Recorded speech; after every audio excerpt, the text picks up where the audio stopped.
Hello, everyone. Welcome once again to the Football Uncensored podcast with me, Rob Kirton, and John Sitton. We're going to talk about a bit about the weekend's Premier League, catch up with one or two teams, see how the season's playing out and panning out. How you doing, John? Yeah, good. Yeah, not bad, Rob. Yourself? Yeah, bit knackered, busy weekend, but Yeah, cream cracker. We're all cream cracker. Had a busy weekend, didn't we? Bank holiday, even with a but bank holiday. We had 9 round for dinner yesterday. What a mission that was. Yeah, Greek Easter. People on Twitter know me missus Greek Cypriot, you know what I mean?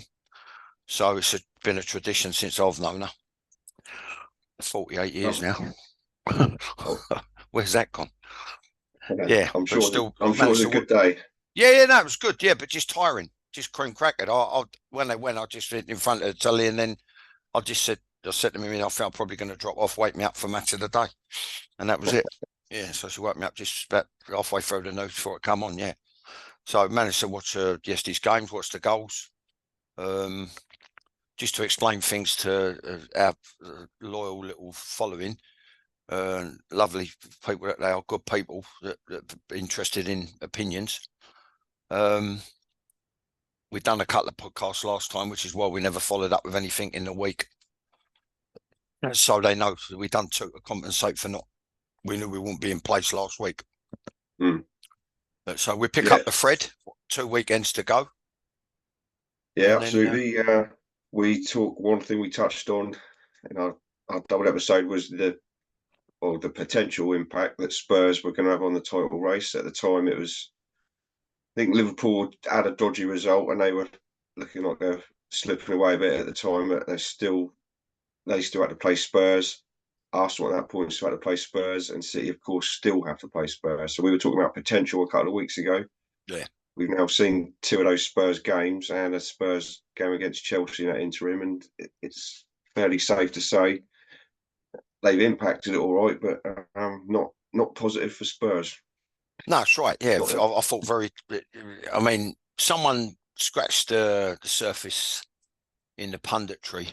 I think it might have been on the radio. I actually heard it, and it ties in with exactly what I think and what I was going to say and what I will say. I thought very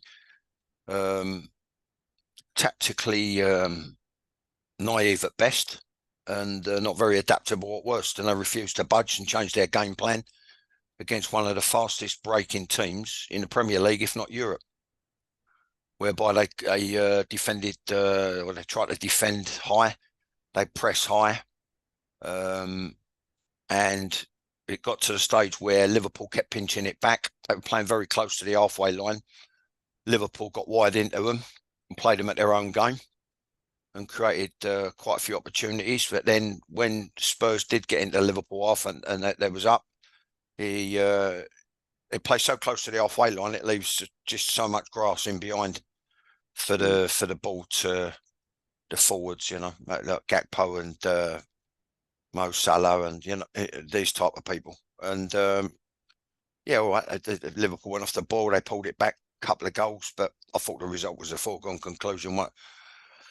Once Liverpool got the second, they looked like on the verge of collapse, really. But I mean, it didn't quite. But 4-2 still quite an emphatic win, I would think. But too late. Liverpool, the same situation as West Ham. Yeah, you know what I mean. Yeah. As in, I'll tell you, they knew the manager was leaving, and I think it just ever so slightly. I'm not questioning their professionalism. I'm not questioning in a million years. Never would I. The manager. I just thought like just that little couple of percent off the boil in a couple of games, because they know it's going to be new manager at the end of the season. And you've had the noise around David Moyes, who I still think he's basically gotten where they're probably, from a budgetary point of view, where they're round about where they should be. The European success last year. You had all this noise around him leaving, and lo and behold, it's come out today after the 5-0 defeat yesterday because of all the noise around. Just to reiterate what I'm saying, I've been in the situation myself. Contractually, you're not very strong. I wasn't very strong. I wasn't at all strong. It was always a precarious situation, much lower down, but still within the pro game, and it detracts from the percentage of that level and percentage of performance, and that's what's happened. That's what's happened to those two, I believe, most certainly yesterday. It probably, Definitely. Yeah, if he's got anything about him, he'll come in there, he'll have a little look and run the rule over it. The geezer, I can't say pronounce his name. I ain't read it for a little while, but the guy who was at Wolves and then threw an issy fit over something and walked out, and O'Neill got the gig. Yeah, I haven't got a hope of pronouncing his name, so we'll go with. I'll do it next time when I've had a read that he's been appointed and all that carry on. Yeah, but anyway, the point being, Rob, going back to Spurs, I just thought like it was one of them who's basically bosses that shift in play, whatever they want to call it now. You know what I mean? I call it a change in possession. A transition. They call it a transition now, whatever that means. I think I need a transition on me ear. But I do. we both do. Yeah, that's what I thought. That's what I thought it was at first. Yeah, when the ball changes hands, I thought Liverpool governed that. They bossed that, and it got to the stage really they were off taking a mickey. They had a full back on the side of the ball ready to join in the play with a Spurs player who drifted behind him, trying to play cat and mouse with the 3-4-3 or 3-diamond-3. As it sort of the ball thing, you look at the shape and they sort of evolve into that sort of shape, and they try to play high and wide, and then Liverpool mastered the cat and mouse. They went, all right, okay, you want to play games with us, we'll play games with you, which is what you've got to do with your opposite number. You've got to play mind games, and sometimes it is a case of calling someone's bluff and playing cat and mouse, and Liverpool did it marginally better, or did it better, because there was instances where they actually, if they got it on the break, which it was so many times they could have done, but they're all bent on, like everyone else, trying to play out like Manchester City without really mastering it, or really being able to, dare I say it, without really being able to coach it, without really being able to identify how it's done. And they're just trying to roll it out like one of them five-a-side penalty areas, you know what I mean, like the half circle. Roll it out from there, and then just go bump, bump, bump, bump, bump, bump, bump, and play through the opposition. Well, you know, the opposition ain't going to allow that to happen. They even try and stop City in the way they try and do it. All right, it's about bodies round the ball, and it got to the stage where Liverpool said, you know what, go on, join in. If it develops and you're to get out, or they need to turn the ball out, and we'd do a play round. The fullback on that side was pushing in, and the point I was going to make, Liverpool sometimes over 2v3. If you look at it, they were sometimes 3v3, sometimes 2v3. And all that to do, the keeper just had to flip it and ping an half volley, or do a strong throw, and then see whether they can defend it. You know what I mean? Obviously, they're going to race back and make recovery runs while the ball's in the air. But I just thought Spurs could have gone on occasions a bit more direct. Yeah, surely. Yeah, no, I agree, John. I mean, surely to the layman, i.e., me, watching that, surely that gives you at least a greater chance of a successful attack, doesn't it? If you're going to be potentially outnumbering your defenders with a through ball, okay, the ball's got to be right, and quality. It's got to be quality. Then the attackers in question have got to execute it right and to get through. But surely doing that, it also gets you distance away from your goal. Doing that has got to be a better chance of success. Yeah. Than, like you say, trying to play in triangles near your own corner flag, just because it's the fashionable way to do it. But yeah, and they pinched it. Liverpool pinched it off them. Yeah, quite a few times. I mean, he highlighted it. Danny Murphy off. I'm pretty sure he did, and he's a Liverpool man, isn't he? But I think it was Murphy. Yeah. Excuse me. Diabolical cough for about a week. Yeah, where was I? Danny Murphy, yeah, Liverpool man. Yeah. I think he highlighted it. I think he said they could have been direct. I've done a show with him. I'm sure I've done a show with him, Talk Sport. I sat in the studio with him and Daley Thompson, and It's only just occurred to me how long ago it was, but he speaks so much sense, and he's right what he said about mixing it up in inverted commas. Uh, Ironically, it's a Liverpool saying from way back when, because they tried to corner Bob Paisley on something about playing a certain way, and they're probably trying to get an insight into a thing when it was well known that just Liverpool, with the quality of the players they had, they do their physical work, they do their running, they do their shuttles, doggies, whatever you want to call them. Different people got different terminologies, but it was quite well documented. They played a tremendous amount of small-sided games. I remember people at Chelsea saying, the coaches saying, well, you can play, when people used to have a moan up. And they said, well, you can play small-sided games when you've got Anson, Lawrence, Kennedy, Souness, McDermott, Dalglish, these type of people. You can play small-sided games, you know what I mean? So that was their way of saying, shut up, you're not good enough, and we're going to do like drills. The point being, they try to corner Bob Paisley, very quick point, about what they coached and the passing and this passing, that one. And he said, it's not about the short pass, it's not about the long pass, it's about the right pass. And I don't think Spurs yesterday picked the right pass, as highlighted by Danny Murphy. Yeah. Yeah, that's seems a pretty fair summarisation to me. Obviously, I think too little, too late for Liverpool in terms of the title, barring a very strange last couple of disappointing weekends. for people. Have got to understand when we spoke up, Rob. You asked about my predictions. Who knew a year ago? Well, all right, not a year ago, last August. Who knew last let's say last pre-season, that he was thinking about jacking it in, and this was going to be his last year. I mean, for a club, that's a nightmare, because there's a number of things. You know what I mean? This performances are going to dip. They're going to diminish. What he says, is he going to hold anything? Been there. I've been there again. You're coming out with top drawer info, and you're supporting the players. You're advising them on how they live, their dietary habits, etc. The physical fitness side of it. You do your drills, you do your strategies. It's just, as the season wears on, probably in his case, less than 1%. But you will see the credibility diminish, because they've already got their eye on the next manager or leaving the club. Yeah, of course, human nature, that's always going to be the case. They held it together pretty well. Yeah, I was gutted though. I was gutted because I predicted them to run City the closest challenges to City, and it's transpired that it's not the case. It's a bit disappointing.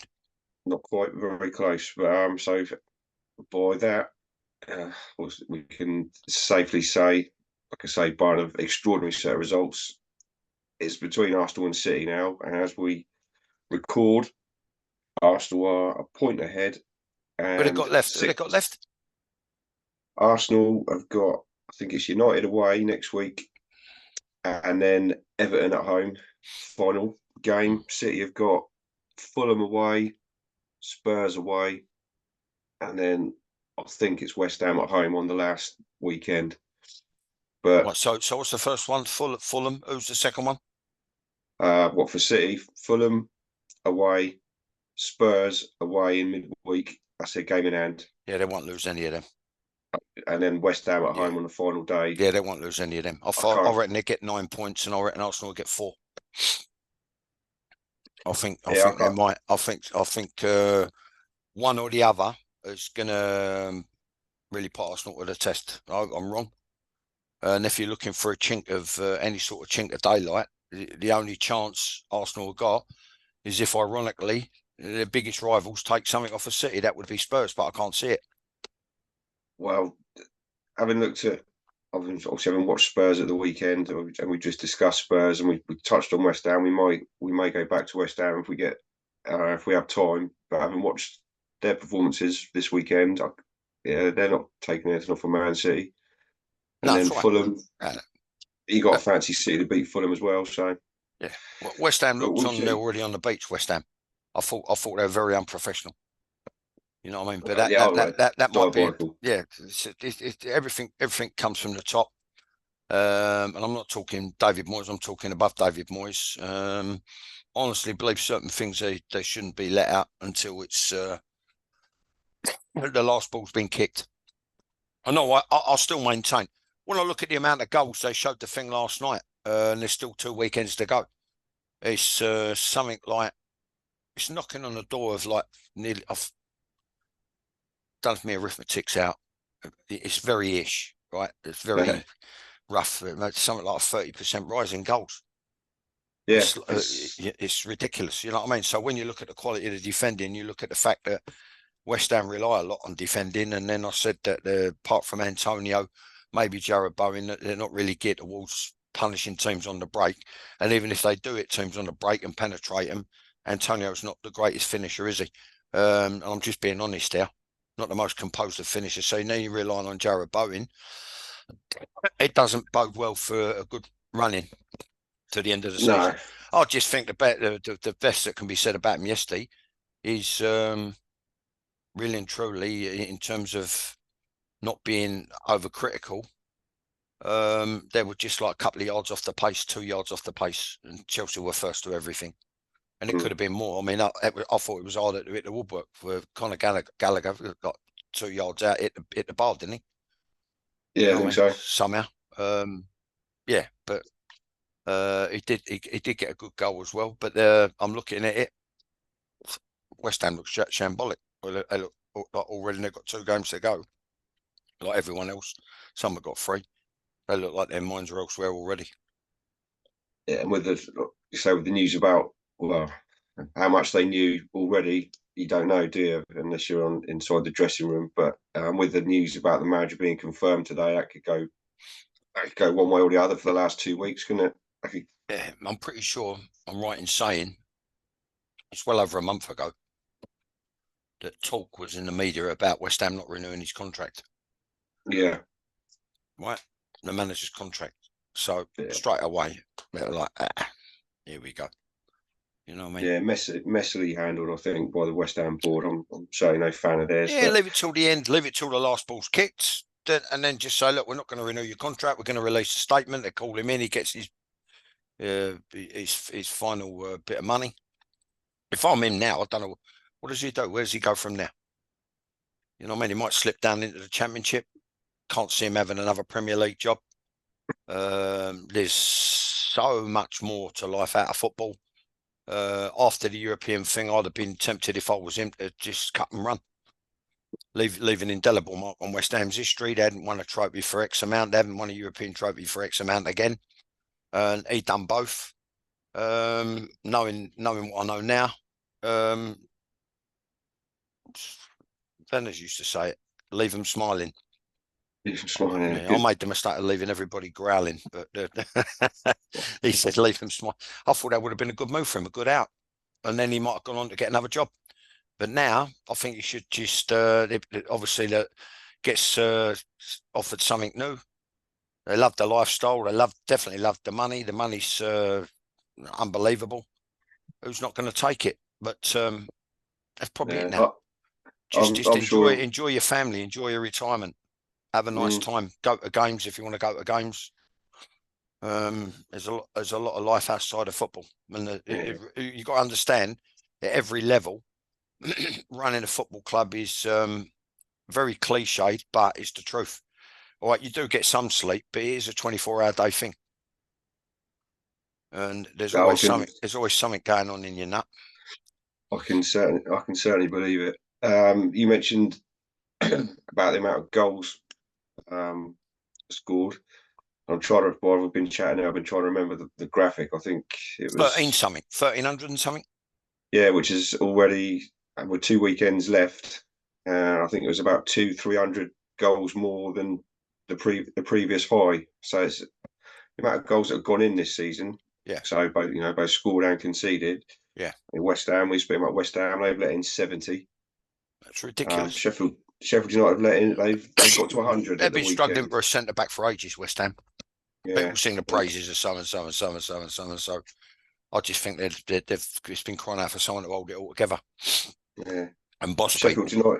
Yeah, Sheffield United conceded 100. They've got 100 at the weekend, which I think is going to be a record, and there's 2 games to go. So Yeah, it's yeah. a I don't know. Is there a core reason for that massive increase in goals? Is it? I mean, we've spoke about it, or you've spoke about it. Quite a Yeah. few podcasts. The quality of defending Yeah, isn't it's funny, isn't it? Yeah. doesn't seem to be there. Yeah, I got so I enjoy watching reruns on YouTube of boxing and reruns of on YouTube of London Weekend Television, the big match, things Mm, like that. And then I looked at the club I left after I left, the state of affairs in particular in defence. Um, and I called the manager and his assistant out, had a dispute over being a grass. But it's funny. It's really strange. Kept getting accused of being a yard short of pace. I'm not quite tall enough, but I never got done in the air, and I never got done.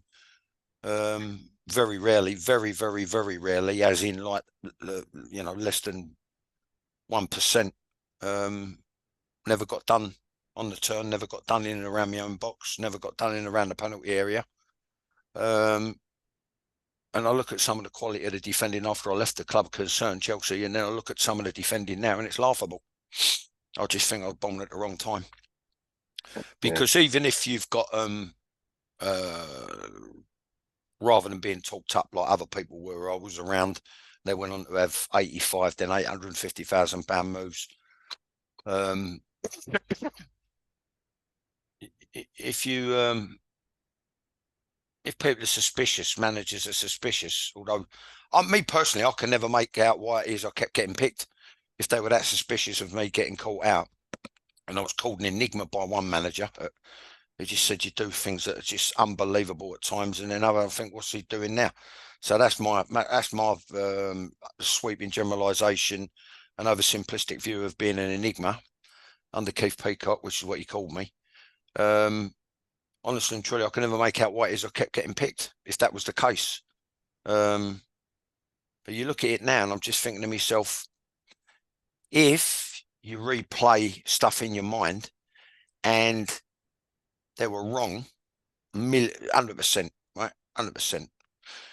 But let's say they were right in certain aspects, right? As a player, you can do the bare minimum prerequisite and make sure that your concentration is absolutely spot on so you don't get caught out. And what I do now, what I see now is I just see lackadaisical, laissez-faire. Well, if I'm there, I'm there. If I'm not, I'm not. Someone to mm, bail me out. They might get bailed out. They might not. Inevitably, it leads to a goal. yeah, Particularly stopping the ball coming into the penalty area. Then when the ball does come into the penalty area, phase 2 is the marking right. And if the marking's right, are they attacking the ball and getting a good one-touch clearance away? I just said, I don't know whether it's the way that the game's gone. And people who get it right at both ends Arsenal have made a massive improvement. They're going to be in with a shout because yeah. they're blistering going forward. All I think they could do with another player, another centre forward. They're blistering going forward, and they've tightened things up quite a bit at the back. I think they could probably do with probably another couple of defenders to stiffen things up and provide competition for places who don't particularly for players who they could take or leave football. You're looking at someone who was a centre back converted to a right back. On one side, you're looking at one he's not sure about on the other side. The guy before him, he weren't sure about. Plus, he got a couple of injuries. The Scottish lad. This is just Arsenal. But you go right through the clubs. I mean, you mentioned Sheffield United, Rob. We said back in October, so that's 6 months ago. Right, coming up Yeah. to 7 months ago, it's a recipe for disaster. They can't score at one end. They're letting goals in for fun at the other end. Now you tell me they've let in over 100 goals or Mm. 100 goals. I mean, this is for professional players at that level. It's ridiculous. Well, It's a just bare to minimum. You got to make it hard for the opposition to beat you. but just to underscore what you said there about Arsenal and Sheffield United as we move into the last 8 or 9 minutes already, shot by again. All right. Arsenal are the top goal scorers in the division with 88. Yeah. And they're only one ahead of City, but they're top scorers and they've got the best back line. They've only conceded 28. Yeah. Sheffield United, as we said, 100 goals, they've conceded the most, and 35, they've scored the least, and they're bottom. Yeah. And Arsenal are currently top. Yeah. Kind of underlines it, what Yeah. you're saying quite Yeah, it nicely, does. I It's think. like Sheffield United's an average of a 3-1 loss every game, isn't it? There or Um, thereabouts. Yeah. Yeah. unbelievable. Yeah. Unbelievable. Yeah, I'm a Um, bit. I'll tell you what the thing I was impressed with over the weekend was Arsenal's professionalism. Two things, and is yeah, it I don't know, is it a false dawn with Chelsea because they were playing West Ham who weren't at 2 yards off the pace. Manager knows he's going out the door. The player knows the manager. The players know the manager's going out the door.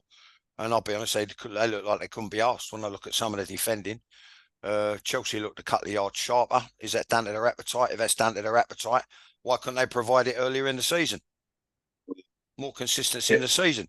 And then people will go, oh, well, you're not going to get consistency with a young team. Well, what's the average age? 25? They're not young. I was young, 19. I weren't mm, forgiven for 2 poor games out of 14. I'm just saying it as it is. They're facts. People go, oh, you know, you're a bit bitter about it. And I go, yeah, as it happens, yeah. Why? So what? Now what? If now you fast forward with all the provisions, like faultless pitches, I'm looking at I'm looking at some of the things on the old games. It was like playing on a beach. Stamford Bridge was yeah, like playing on a beach. And when I yeah. look at what an Mental. unbelievable player he was, Ray Wilkins, you just think, well, how did he pull that? How did he pull that pass out? How is he connected with, because it's about connecting with the ball, your connection with the ball. Mm, Whether if you dink it, if you bend it, if you're a long lofted, if you're a crossfield, if you're a channel ball, if you're a through ball, you think to yourself, this guy, he was like not only the best Chelsea midfielder of his generation, but I would say the previous two generations as well, because I look at their games and you're thinking, well, there's no one there who could do the damage that Ray could. You know what I mean? But with his passing, um, when I look at it now, I'm just thinking to myself, well, where's this come from? And I can only put it down to lack of professionalism and competitive instinct from West Ham. I thought really and truly, I felt sorry for the supporters. I've got a lot of mates who are West Ham supporters. Heavy irony, like I'm ex-Chelsea Millwall, and I'm looking and we have a good chat about it, and I truly feel things for their commitment. I thought their commitment was let down and betrayed. It I think a shouldn't lot of them. happen. It I think a shouldn't lot of happen. them bunked off very early doors, Yeah, well, you looking at the might, ground during the game. yeah. But yeah, they didn't look interested for me for whatever whether it was Excuse me again. on the beach because we're not getting anywhere in the league, whether it was the managerial thing, whether it was something else, I don't know. But whatever happened, whatever it was, yeah, they weren't at it. West Ham, no doubt. Nah, Chelsea played well. Did they look a lot better because conversely West Ham was so bad? Quite possibly. There's a lot of positivity about Chelsea in the papers and that today, but yeah, only 3 or 4 weeks ago they were drawing 2-2 with Burnley and Sheffield United. So yeah, yeah, yeah. That's a we'll, good we'll, point, and that's partly my point. So where's this come from? What the only thing I say is now all of a sudden, like, he's just doing his job. When they're going on about youngsters improving under Pochettino, maybe that's what's got to happen. They've got to stick with him, and he's got to stick with them. So the people above him have got to stick with him. He's got to stick with them, as in the working with these youngsters, carry on building relationships with him, teaching them good habits, right? Making sure they're fit, organised, motivated, but teaching them good habits, professional habits, right? And then get rid of the mercenaries, which I think have been basically a massive waste of money and a massive letdown right through the club and in every department within the club. Their problem's going to come next year again. They've got to find someone. See, it's like the other end. I was just reading a thing of Andrew Cole talking about Hoyland needing help up front, his age, and he had a period without goals, and he needs an experienced centre forward alongside him, etc. I think the same could apply at Chelsea, but they need it at both ends. In actual fact, they need it in every department. They oh need an yeah, experienced leader in midfield. They need an experienced forward, and I'm talking like they had before, someone with a bit of presence like Drogba or Diego Costa. And then again at the back, like they've had with Carvalho and John Terry and the likes of them, who can pull it all together and boss it and organise it. Someone to look to. That's what I'd have spent the money on if I'd have been advising the chairman.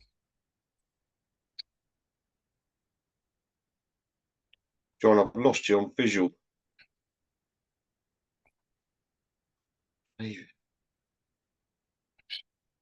Apologies, my slight technical glitch, but yeah. Well, we'll Crack see. on. I mean, Can you hear me? no, I heard you. My Yeah, visual yeah. went. So I can still see and hear you. Don't worry about it. all right. I probably looked. Apologies for everyone. I probably looked a bit panicked for about 30 seconds. I was trying to find my screen again. So, right, we got a couple of minutes left.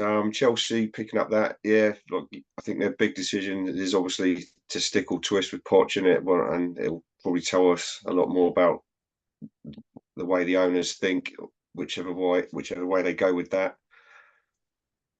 If someone become available and they a rough patch, they'll replace him straight away. They'll pay him up. You could tell us at the back of his mind with what he said in his press conference the other day. I've got a year left.